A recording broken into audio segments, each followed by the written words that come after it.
अध्याय 14. शिवलीलामृत अध्याय 14. शिवलीलामृत अध्याय 14. गोड गोड भांडण पार्वती भिल्लेली झाली. शिळा सांगून आख्यान. श्री शिवलीलामृत फलश्रुती. श्री गणेशाय नमः. परशुरामांना वरदान देणाऱ्या भक्तवत्सला शिवशंकरा, तुला माझा नमस्कार असो. हे पार्वती परमेश्वरा, तू ते गुणातीत आहेस. तू आपल्या भक्तांचे संसार दुःखे नाहीसे करून त्याचे रक्षण करतोस. तू त्यांचा त्रिविधी तापाचे त्रिविधी दोषाचे रक्षण करतोस. तू अवघ्या त्रिभुवनाचा निर्माता आहे. तुझ्या कृपेने मी 13वा अध्यायापर्यंत शिवलीलामृत कथा सांगितली. आता 14वा अध्याय हा कलशाध्याय आहे. मागे 13वा अध्यायात शिव पार्वती विवाह कथा सांगितल्या. नंतर कार्तिकेय जन्म.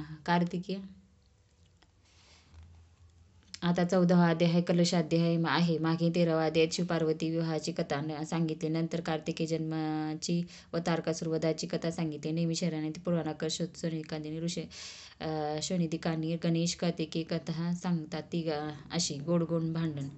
शिव पार्वतींना पुत्र 2, कार्तिकेय व गणपती. कार्तिकेयला होते 6 तोंडे, हात होते 12. गणपती होता गजमुख, एकदंत, लंबोदर. दोघेही मोठे भांडखोर, एकमेकाची कळ काढण्यात मोठे पटाईत. या 2 बालकाचे भांडण सोडविताना व त्यांची समजूत घालताना पार्वतीच्या अगदी नाकी दम येत असे.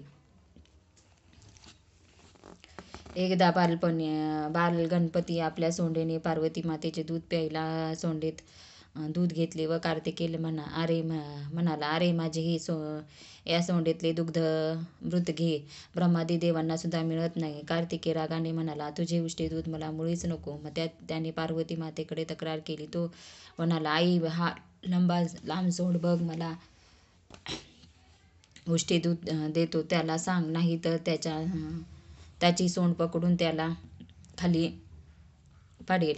एकदा कार्तिकेयला पार्वतीला म्हणाला, आई, तू जर विश्वजननी जगन्माता, इंद्र, चंद्र, सूर्य इत्यादींना किती चांगले रूप दिलेस, पण हा गणपती असा कसा झाला? ढेरपोटा, लंबकर्ण, लांब नासिक, एकदंत, बाहेर काय पण याचे रूप. कार्तिकेय ही बोलणे ऐकून शिवपार्वतीला हसू आले. मग कार्तिकेय आपल्या आईच्या मांडीवर झोपून एक तोंडाने तिचे दूध पित होता असे, पण इतर 5 तोंडांनी सारखा रडायचा.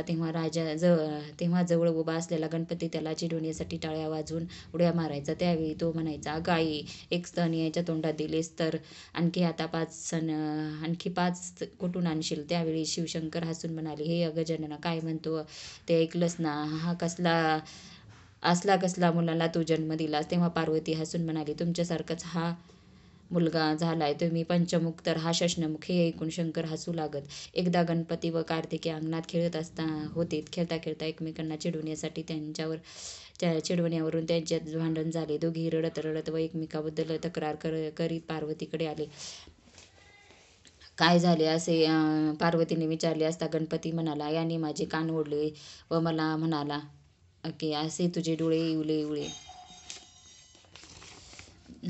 इवले कसे? पार्वती कार्तिकेयला रागवली असता तो म्हणाला, या गणेशाने माझी आधी कोड काढली. याने 1, 2 असे म्हणत बोटे घालून माझे डोळे ते मोजले. तेव्हा मी गणपती रडत रडत म्हणाला, याने अगोदर बोट लावून माझी सोंड मोजली, याला शिक्षा कर. मग कार्तिकेय तक्रार करीत म्हणाला, याने माझे हात मोजले. तेव्हा गणपती म्हणाला, अगं आई, हा मला म्हणाला, तू एवढा ढेरपोटा कसा रे? मोदक फार खातोस. अशी त्या दोघांची सारखे भांडणे होत असत. त्यांचा कागळा ऐकता ऐकता शिव पार्वतींना हसू यायचे व दोघांची समजूत घालता घालता पुरेवाट व्हायची. एकदा भगवान शंकर आपल्या आसनावर आरामात बसले होते. जवळच पार्वती बसली होती. तिने ती शंकराच्या जटेकडे निरखून पाहिले आणि एकदम हसू लागली. तू का बरे हसतेस? असे शंकराने विचारले असता पार्वती म्हणाली, अहो, तुमच्या जटाजुटीत एक स्त्री दिसते आहे. तुम्हीच तिला लपून ठेवले असावे. तुमची करणी ब्रह्मादिकांना सुद्धा कळवायची नाही. तेव्हा शंकर म्हणाले, अगं वेडे, ती स्त्री कुठली? ती पाणी आहे, पाणी. अहो, पण त्या पाण्यात स्त्रीचे मुख दिसत आहे ना. ते मुख नव्हे, टवटवीत फुललेले कमळे आहेत. पार्वती म्हणाली,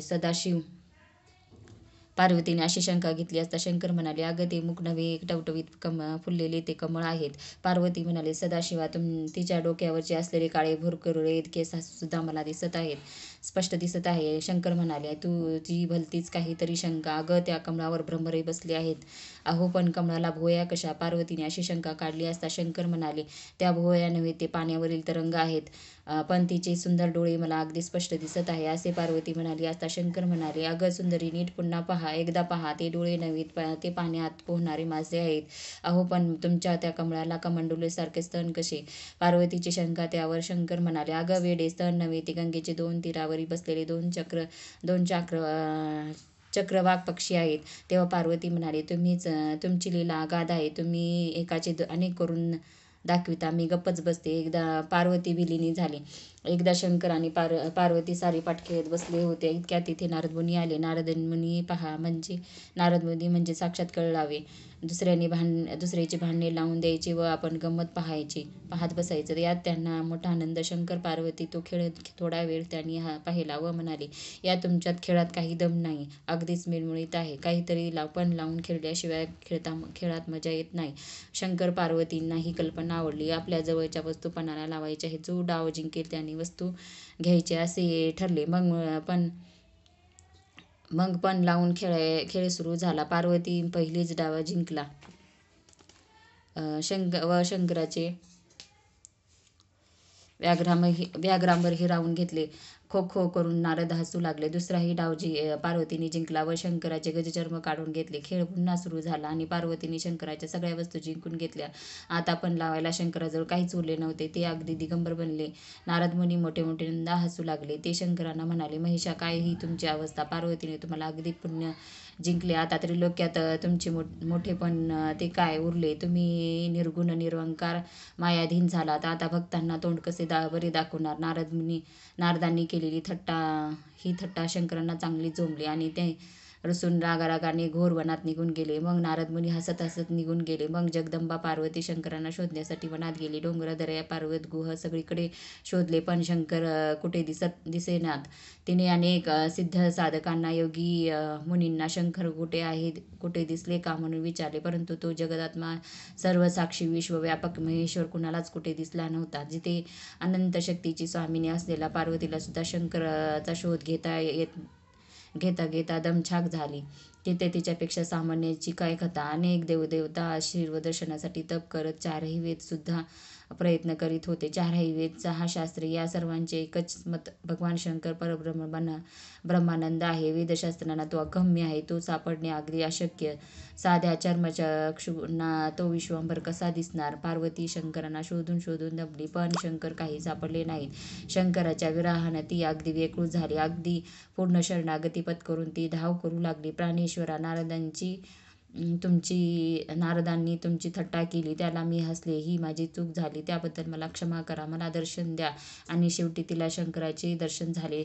शंकर आपल्या सासऱ्याच्या घरी हिमालयावर ध्यानस्थ बसले होते. आत्मानंद स्वात्ममुख सुखात अगदी तल्लीन झाले होते. त्यावेळी पार्वतीने विचार केला, जर आपण याच रूपात त्यांच्याजवळ गेला तर नक्कीच रागवतील, परत येणार नाहीत.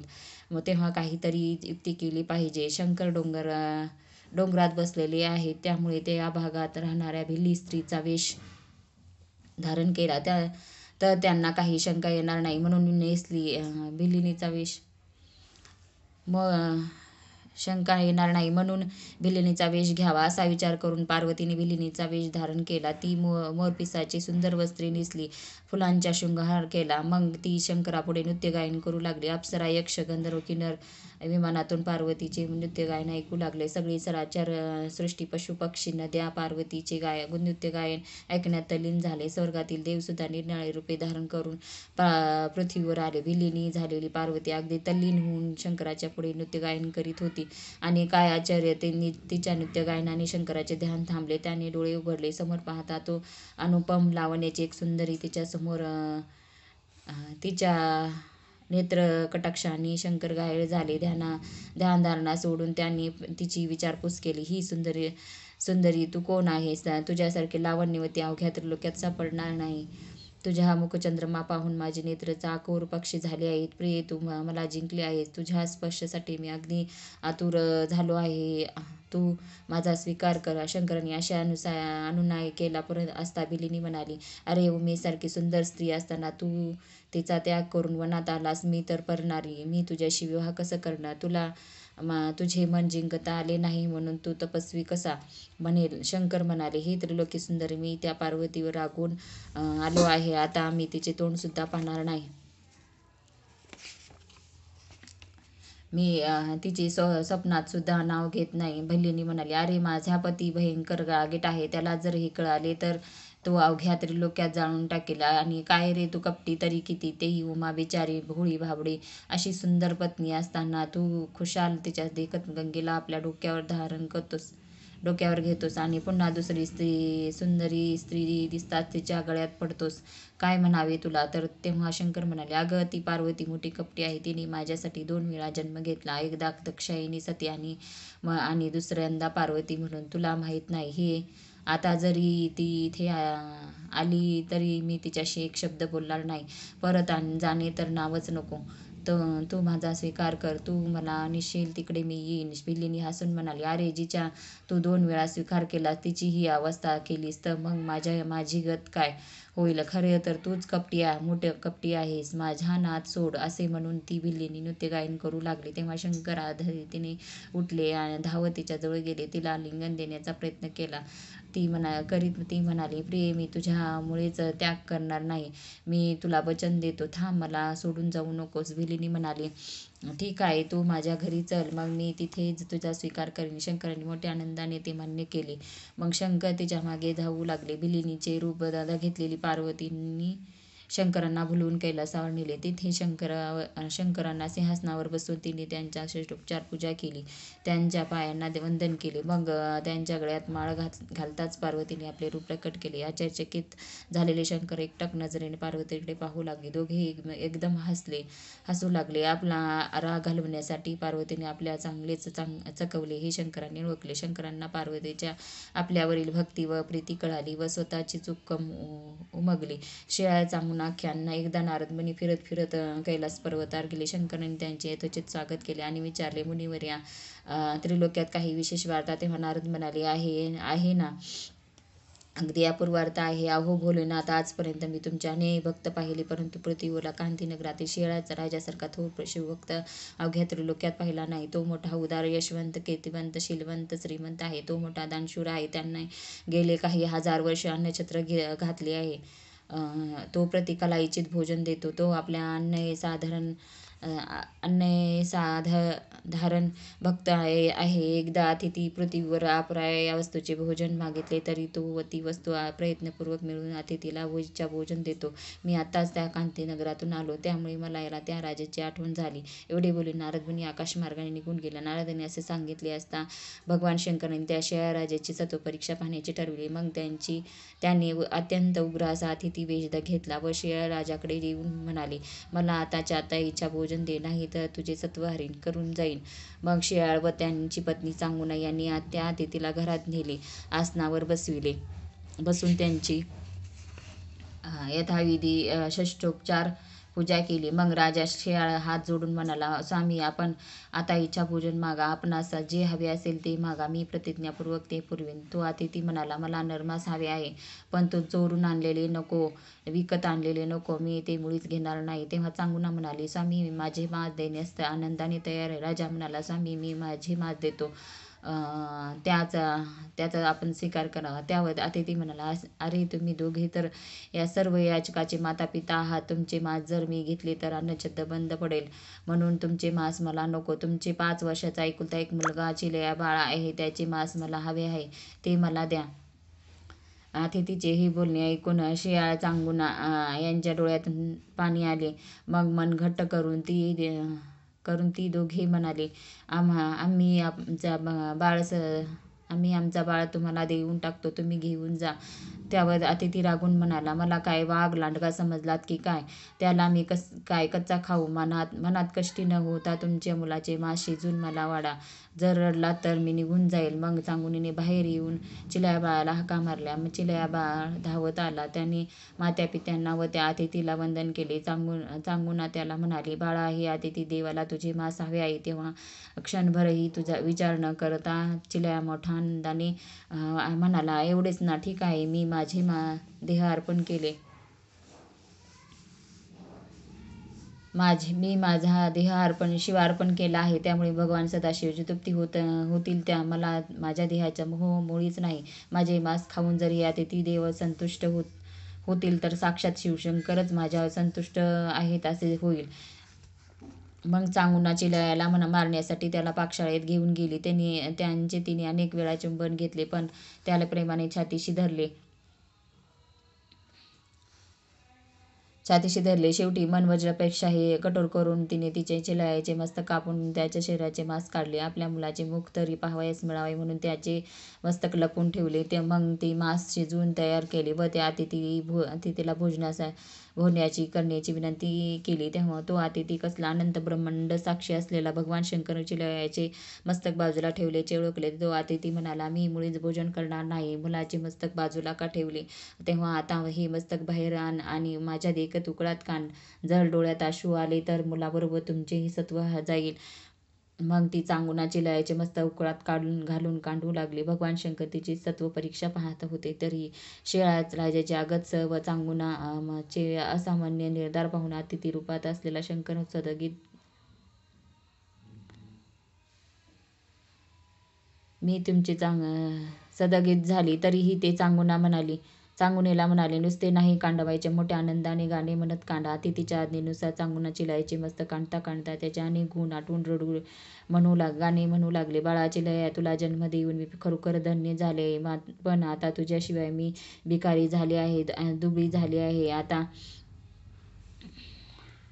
बाळा, आता हे अतिथी भोजन करून गेला की मी या देहाचा त्याग करून तुझ्याकडे लगेच येईन. सुकुमारा, तू एकटाच कैलासाच्या मार्गाने कसा बरे जातोस? मलाही तुझ्या बरोबर घेऊन चल. तू फार मोठे पुण्य करून कैलासपद मिळविले आहेस. आता मी तुझ्याबरोबर आले तर माझेही उद्धार होईल.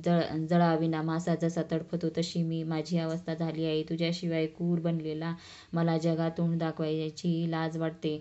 तुझ्यासारखा गुणी मुलगा त्रिलोक्यात शोधून सापडणार नाही. असे म्हणत गाणे गात गात चांगुनेने चिलयाचे मस्तक काढले. ते मांस शिजवल्यावर राजा राणीने त्या अतिथीला भोजनाला उठविण्याची विनंती केली. तेव्हा तो अतिथी म्हणाला, मी एकटाच भोजन कसा करणार? तुम्ही दोघेही माझ्याबरोबर भोजनाला बसा. आपल्याच मुलाचे मांस खायचे या विचाराने त्या दोघांच्या मनाला फार वेदना झाल्या. पण इतके केले असतानाही हा अतिथी भोजन टाकून जाईल या भीतीने ती दोघेही भोजनासाठी पानावर बसले. पण तरी सुद्धा तो अतिथी भोजनास सुरुवात करेना. तो म्हणाला, अहो, निपुत्रकाचे तोंड सुद्धा पाहू नये असे शास्त्र सांगते. मग त्याच्या घरी भोजन करण्याची गोष्टच सोडा. दिव्याशिवाय जसे घर किंवा फळाशिवाय जसा वृक्ष, त्याप्रमाणे पुत्राशिवाय असलेले तुमचे घर मला उदास दिसते.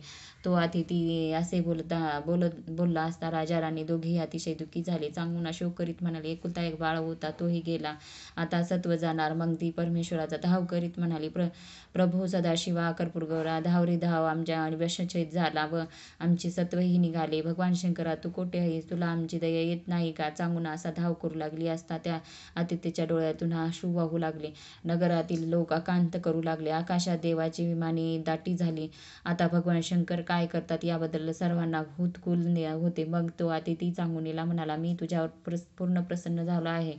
आता तुझ्या मनात अत्यंत प्रिय असेल ते माग. ती म्हणाली, मी तुला देतो. अतिथीने असेच आश्वासन दिले असता चांगुना म्हणाली, लोक आता मला निपुत्रिक म्हणतील म्हणून हा कलंक पुसला जावा. अतिथीच्या स्वरूपात असलेला शंकर म्हणाले, तसेच होईल. तुझ्या मुलाला हाका मार. अतिथीचे वचन सत्य मानून चांगुना मुलाचे चिलया बाळाला हाका मारू लागले. आणि काय आश्चर्य! चांगुन्याची हाक ऐकताच चिलया बाळ धावतच तिथे आला. त्याला पाहून ते शियाळ राजाला व चांगुनेला जो आनंद झाला त्याचे वर्णन कोणत्या शब्दात करावे. आणि त्याच क्षणी अतिथीच्या ठिकाणी साक्षात भगवान शंकर प्रकट झाले. पंचवदन दशभुजा अशा भगवान शंकरांनी चिलयाला आपल्या पोटाशी धरले. शियाळ राजाने चांगुनेच्या शंकराच्या पायावर डोके ठेवले. त्याच वेळी आकाशातून देवाने पुष्पवृष्टी सुरू केली. शिया चांगुण्याच्या विजयाचा दुर्दभी वाजू लागल्या. कांतीनगरात आनंदाची दिवाळी सुरू झाली. सगळे लोक जयघोष करीत राजावाड्याकडे धावू लागले. मंगलवाद्ये वाजू लागले. इतक्यात तिथे कैलासाहून दिव्य विमान आले. शियाळ व चांगुण यांना दिव्य देह प्राप्त झाला. चिलयाला राजसिंहासनावर बसवले. राजाने सगळा राजकारभार मंत्र्याच्या स्वाधीन केला. मग त्या दिव्य विमानातून बसून राजा, शियाळ व चांगुणा भगवान शंकरासह कैलासपदाला गेले. ते कांतीनगरातील आनंदाच्या सागराला उद्यान झाले. हे श्री शिवलीलामृत फलश्रुती. श्रीधर स्वामी म्हणतात, श्री स्वामी शिवलीलामृत कथाचा पठण श्रवणाने मिळणारा आनंद हा ब्रह्मानंद आहे. तो कधीही कोणत्याही काळी कमी होणार नाही. 14 अध्यायात शिवलीलामृत कथा पूर्ण झाला. ही 14 अध्याय म्हणजे 14 भुवनेचे सार आहे. 14 विद्याचे सार आहे. ही 14 अध्याय म्हणजे गाठीचा भगवान अनंत आहे. 14 अध्यायाचा हा ग्रंथ म्हणजे 14 कोट्याचे पवित्र शिवमंदिर आहे. या शिवलीलामृत कथेचे श्रवण लेखन केले असता या ग्रंथाचे मोठे भक्तीने प्रेमाने केले असता या ग्रंथाचा नुसता ध्यास घेतला असता सर्वांना सारखेच फळ मिळते. भगवान शंकर त्याच्यावर प्रसन्न होतील. या ग्रंथाचे भक्तिभावाने श्रद्धेने श्रवण केले असता आयुष्य, आरोग्य व ऐश्वर्य यांची प्राप्ती होईल. या ग्रंथाच्या पठण श्रवणाने आधी व्याधी नाहीशा होतील. जिला किंवा ज्याला पुत्र नाही त्यांना पुत्रप्राप्ती होईल. गावी गेलेले पती किंवा बंधू दीर्घ काळापर्यंत परत आले नसेल तर या ग्रंथ श्रवणाने पठणाने तो परत येईल. घरी संपत्तीची वाढ होईल. कर्ज असेल तर फिटेल. शत्रूचा नाश होईल. ही श्री शिवलीलामृत कथेची 100 पारायणे केली असता शिवभक्त पुत्राची प्राप्ती होते. हा ग्रंथ घरी पवित्र स्थळी ठेवून त्यांची पूजा केली असता घरातील भूत पिशाच निघून जातात. कोणतेही संकट आले असता या ग्रंथाचे 3 महिने पारायण केले असता सर्व संकटे नाहीसे होतात.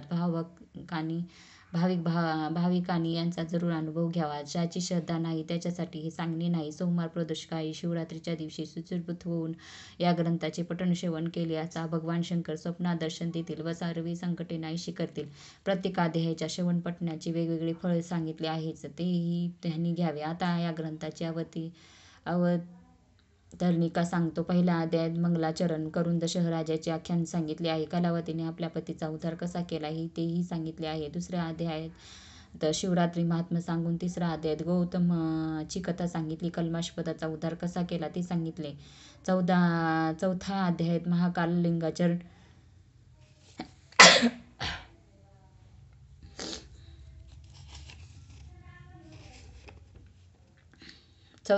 महाकाल लिंगाचरण व गोबालकाचा उद्धार वर्णिला आहे. 5व्या अध्यायात उमेने शिवप्रसादांनी पुत्राला राज्यावर बसवले हिची कथा सांगितली आहे. 6व्या अध्यायात अत्यंत पवित्र असं समितीने आख्यान सांगून 7वा-8वा अध्यायात भद्रायूची कथा सांगितली आहे. 9व्या अध्यायात वामदेव आख्यान आले असून दुर्जय राजाची गोष्ट सांगितली आहे. 10व्या अध्यायात शारदा आख्यान आले असून 11व्या अध्यायात रुद्राक्ष महात्म्य, महानंदेच्या व भद्रसेन राजाचा उद्धार कथा हा कथाच भाग आला आहे. 12व्या अध्यायात विदुरभाऊला उद्धार, भस्मासुर वध याचा कथा असून 13वा अध्यायात शिवपार्वतीचा विवाह, त्रिपुर संहार या कथा आहेत. 14वा अध्यायात शिवपार्वती कलह, पार्वती विलीनी झाली ही कथा सांगून शेवटी अत्यंत पवित्र असे श्रीहरीचे चरित्र कथन केले आहे. श्रीधर स्वामी ग्रंथाच्या शेवटी आपले अंशवळ सांगून आपल्या मातापित्यांना आदराने वंदन करतात. श्री शिवलीलामृत हा